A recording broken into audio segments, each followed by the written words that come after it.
Hi, so in this video I'm going to be telling you about this little RCA handheld digital recorder that I picked up a little while ago. I actually bought this in a surplus store, a local surplus store in my town. And this is actually the RCA model number VR5320R-B. Quite a mouthful. And it's an interesting little digital handheld recorder.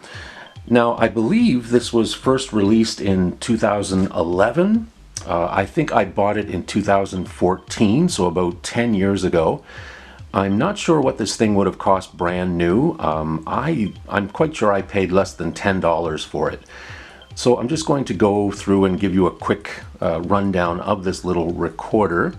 So basically, you have your display screen up here, and you have an info menu button there, and you have a switch where you can toggle up and down and move between recorded tracks, and I'll demonstrate that to you in a moment.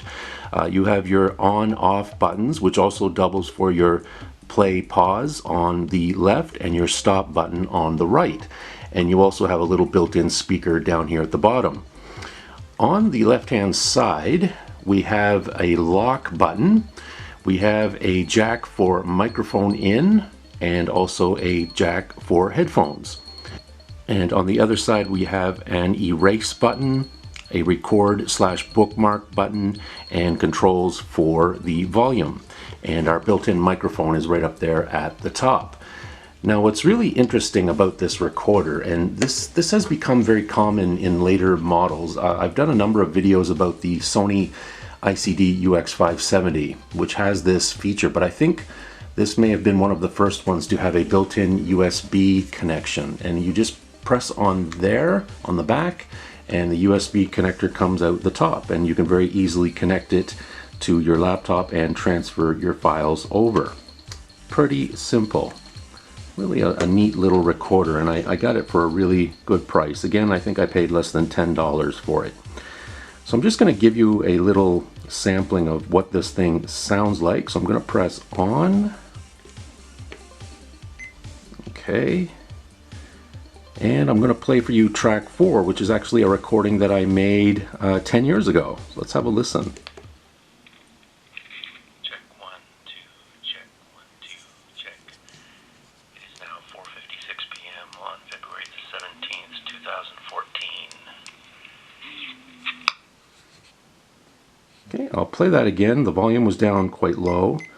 Now it's way up to the maximum of 28. Check 1, 2, check 1, 2, check. It is now 4:56 p.m. on February the 17th, 2014. Now what's interesting about that, as you could tell, the recording quality wasn't the greatest, but as you can see, there's different options for recording quality, and it's on the HQ. It was set to HQ for that recording, and to my ears, that wasn't really very good quality. That, to me, was comparable to an old recording on an old cassette or a micro cassette recorder from 40 years ago. So this thing may be considered digital, but the quality is kind of questionable. Yeah, probably just because of its age, but definitely not the highest quality.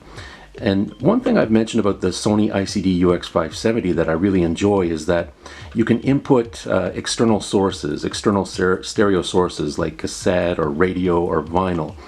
You can't really do that with this one. There is an input for microphone, again, as I mentioned right there, but you can't input any sort of stereo source into that, because if you did, the recording would be extremely distorted and loud. So you really can't use it for that purpose. I don't know if I've already mentioned, but it takes 2 AAA batteries, as we can see. So again, just a neat little recorder, nothing fancy. Yeah, just one of those surplus finds that I thought was really neat, and I just wanted to share it with you. So that's my look at this little RCA digital handheld recorder, an interesting little artifact from the past. So thank you for watching. Hope you can join us again next time. And please, as always, if you haven't already subscribed, please do. It really helps my channel grow. Feel free to leave a comment, give us a thumbs up. It's always appreciated. We'll see you again next time. Take care. Bye-bye.